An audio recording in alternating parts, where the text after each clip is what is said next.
Buenas tardes, mi nombre es Alex Rangel. Les saludo en esta tarde lluviosa y que se antoja hablar de lucha libre, pero lucha libre de la buena. Hoy vamos a hablar de un gran personaje, el señor Antonio Hernández Arriaga, mejor conocido como el Espectro Primero o de Ultratumba. Las fechas que vamos a manejar en la historia de vida del señor son las fechas que han manejado los críticos, puesto que hay mucha desinformación en algunas entre etapas de su vida. Volvemos que él nace el 9 de febrero de 1934 en el barrio de La Lagunilla, en la Ciudad de México. Al quedar huérfano a corta edad, es llevado a vivir a la casa de un comerciante de barbacoa llamado Cecilio, un señor muy querido por el barrio, pero muy fanático a la lucha libre, pues asistía a lo que era la Arena Coliseo y a la Arena México. Ahí entra la inquietud al joven Antonio de convertirse en luchador. Desconocemos quién haya sido su primer profesor, pero él debuta en 1951 como Tony Hernández y hace una pequeña campaña en las colonias cercanas a la Ciudad de México y algunas poblaciones del Estado de México. Hasta que le llega la inquietud de irse a Monterrey. Ahí conoce al profesor Rolando Vera, quien es quien lo pule y lo convierte en una gran estrella prácticamente. Ya estando en Monterrey, llega a trabajar para el circuito del señor Jesús Garza, quien hacía las funciones en el norte del país. Pero pues su nombre no era muy llamativo y pues no pasaba de las primeras, segundas luchas. Hasta que un día el Güero Rangel, el referee que todos conocemos, quien era asistente y secretario del señor Jesús Garza, estando leyendo una libreta de historietas, salen unos personajes que son fantasmas y espectros. Y a él le gustó mucho el nombre del espectro. Se lo da a conocer a su jefe y deciden formar ese personaje. Y se lo dan a Tony Hernández. Al principio él no estaba muy de acuerdo, puesto que no estaba acostumbrado a la máscara y pues luchar descalzo también implicaba algunas cosas. Pero sabía que era una gran oportunidad para él. Empieza a tener, con ese personaje, empieza a tener ya un reconocimiento a nivel nacional. Todos empezaban a hablar del espectro, porque no solamente era su buen luchar, sino que él tenía la costumbre de salir de los vestidores hacia el ring en un ataúd, cargado por personas vestidas de espectros o fantasmas. Al salir del vestidor, prácticamente la afición enloquecía. Unos se espantaban, a otros les daba risa. Era todo un fenómeno, donde la empresa mexicana de lucha libre pone los ojos en él y le ofrece un contrato para irse a trabajar con ellos en 1954, donde le prometieron convertirlo en la máxima figura. Y así fue. No más que al llegar a la capital hubo un pequeño obstáculo. La comisión no lo dejaba salir en ataúd de los vestidores. Pero eso no mermó su calidad luchística, ni el pegue que ya traía con la afición. Pasa el tiempo y el señor Antonio Hernández decide volverse independiente. Se va por una temporada, pero las cosas no le salen como él pensaba. y decide regresar a la empresa mexicana de lucha libre. Al regresar forma un trío con el señor Mario Gómez Nájera, quien es la primer Caris la Momia, y con Gerardo Tapia, quien fue el Espectro segundo. Ya formado este trío, duran un buen tiempo como tercia ahora sí, dando funciones en todo el circuito de la empresa mexicana y en sus arenas, hasta que llega el día más terrible de la historia del señor Espectro. Lo mandan a luchar a finales de los años 50 a Tampico, Tamaulipas, en mano a mano contra el máximo ídolo de la afición jaiba, en ese entonces el señor Joe Grant. Cuentan los periodistas y las personas que asistieron que en la tercera caída Joe Grant le aplica un crush e inmediatamente levanta el espectro y le hace un martinete, clavando su cabeza en la lona, lo cual le provoca que quede inerte e inconsciente en cuestión de segundos. Es trasladado en ambulancia a la Cruz Roja, pero en la Cruz Roja ven realmente la lesión, que era de mucha gravedad, y lo trasladan al Hospital Civil de la Ciudad de México, donde le aplican una operación de cerebro, donde le extraen un coágulo de sangre. El retiro era inminente, pues ya estando convaleciente, el señor prácticamente ya en el retiro, le hacen una función a beneficio en lo que es la Arena México, donde él decide públicamente desenmascararse y dejar a un lado el espectro. Primero, y la afición conoce a Antonio Hernández Arriaga. Para esto hay un pequeño anécdota que les quisiera, que ha sido contado por muchos, ¿no? Que la operación fue muy, aparte de peligrosa, fue muy cara y el señor no tenía el dinero para pagar esa operación. Y su amigo Carlos Lagarde, él se ofreció a pagar esa operación, pero al final de cuentas la operación la pagó lo que fue la empresa mexicana, o sea, la familia Lútero. Pues eso, a colación por lo que hoy en día se habla de que pues algunas empresas no cuidan a sus luchadores.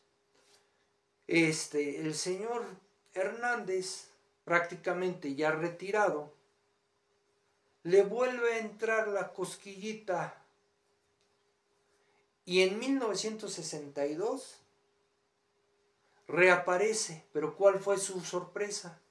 Que la comisión de lucha no le da la licencia por considerarlo ya una persona que ha sufrido una lesión grave y podía pasarle algo grave en el ring hasta morir. Entonces le quitan la licencia y la empresa mexicana de lucha libre no le da trabajo. Como dicen por ahí, él buscó por su parte seguir luchando en algunos estados, en algunas poblaciones del Estado de México, hasta su retiro, que al parecer fue en el año 1974. Bueno, el señor Hernández deja en la lucha libre un legado. Nos deja 2 hijos y una llave, que es, o castigo como lo quieran llamar, que es la espectrina. Para esto, el señor tuvo grandes triunfos. En primer lugar, fue campeón nacional semicompleto o semipesado, como se manejaba en aquella época, y campeón nacional de parejas junto con Ray Mendoza. De sus grandes triunfos tenemos que obtuvo la cabellera de Alex Romano, las máscaras de Benny Galán y la de Torbellino Blanco. Pero también sufrió algunos descalabros. Por ejemplo, una lucha que le dolió mucho perder fue la que tuvo con Sombra Vengadora, donde la apuesta era de 1,000 pesos, donde él los perdió.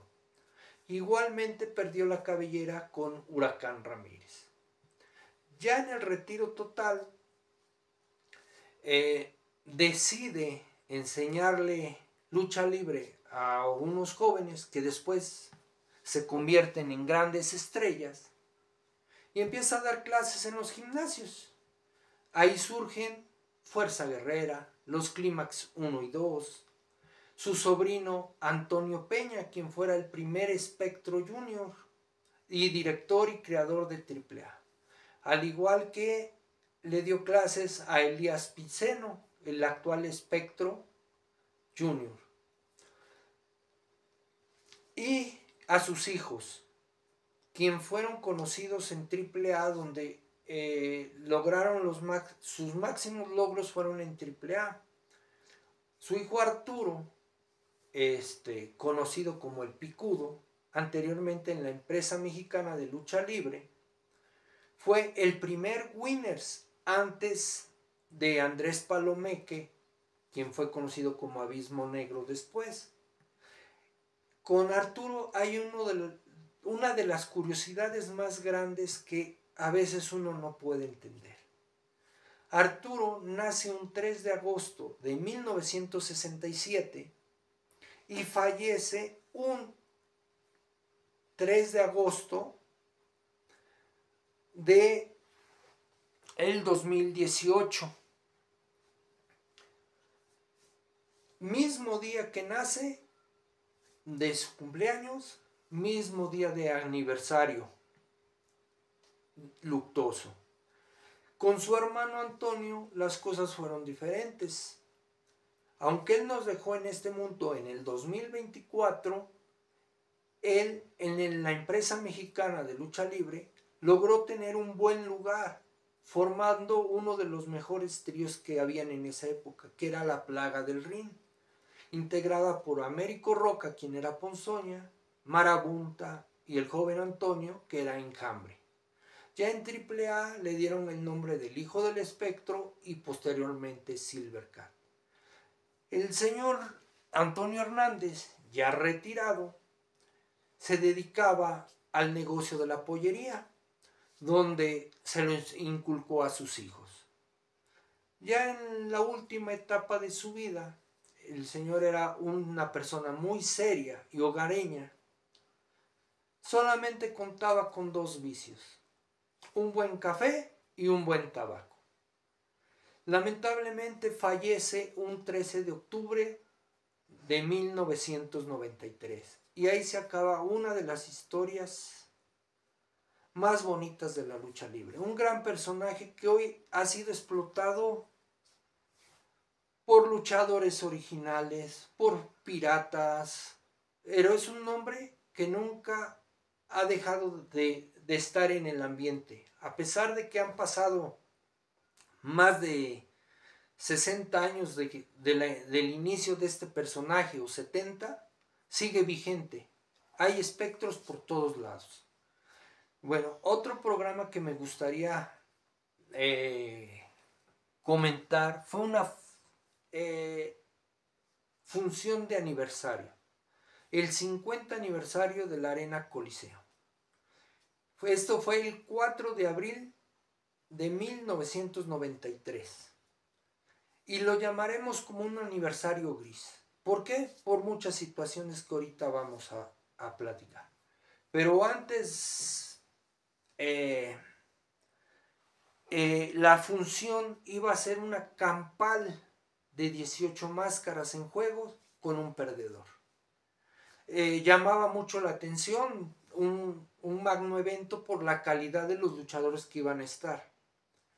Y antes de la batalla campal iba a haber una gran entrega de reconocimientos a luchadores de la vieja guardia. Estos reconocimientos los entregó el señor Salvador Lútero Lomelín.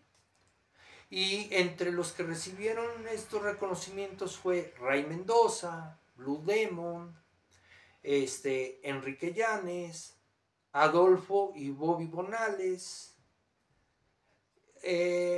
Juan Díaz, Joe Silva, entre otros personajes. Pero bueno, vamos a hablar por qué lo gris de este encuentro. Para empezar, era un eventazo muy grande y no llegó a los 3/4 de capacidad la arena con espectadores. Podemos decir una mala entrada. Y en segundo lugar, ya no fue de 18 luchadores, tuvo que ser una campal de 16. ¿Por qué? Porque hubo un luchador, mencionémoslo, el señor Gárgola, que dejó tirada la plaza en un acto de antiprofesionalismo, no se presentó a luchar. Luego a él ya se perdió de vista entre los coliseínos y lo llegamos a ver en el Toreo de Cuatro Caminos con su personaje del Macho. Pero bueno, aunado a eso, hubo dos luchadores que iban a participar en la ruleta, que era Gran Marcus Jr. y King Lee. Pero al parecer uno de ellos dos tuvo algunos asuntos personales o cosas y tuvo que ser suplido por el Rey Bárbaro. Entonces, esos dos personajes no aparecieron. Entonces, al faltar uno, no podría haber una batalla campal o una ruleta con 17 elementos. Tuvieron que dejar a uno de ellos dos en los vestidores. Los demás participantes fueron Pierrot, Jaque Mate, Caos, Águila Solitaria, Mano Negra, Hijo del Solitario, Ulises, Titán, Láser-Tron, Ponzoña, Scorpio Jr., Pantera, Felino, El Metálico y Máscara Mágica. Se lleva a cabo la contienda, se fueron eliminando los luchadores y al final queda Máscara Mágica contra Rey Bárbaro, el cual pierde la lucha. Al desenmascararse, conocemos el rostro de Manuel Olivares Rendón, quien anteriormente había luchado como Belcebú y había perdido la máscara con Solar II. El reclamo del público se hizo presente porque no era lo que esperaba. En primera, no fueron la cantidad de luchadores que había prometido la empresa para esa batalla. En segunda, el que había sido destapado había sido un emergente que ya había perdido la máscara anteriormente. Esto ocasionó que la delegación Cuauhtémoc, según los periódicos, al día siguiente daban la noticia de la pérdida de la máscara del Rey Bárbaro, aparte de una multa económica aplicada a la Arena Coliseo por no haber cumplido con los requerimientos del programa completo y el haber perdido la máscara a un emergente. Asimismo, la Comisión de Box y Lucha también amonestó lo que es la Arena Coliseo.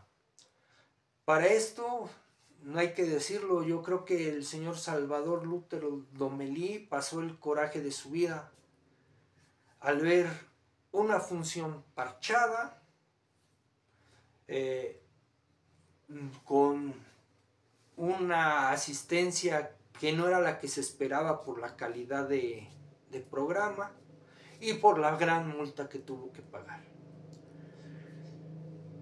Quise hablarle de esta función porque ha sido muy poco conocida, casi nadie habla de esa función.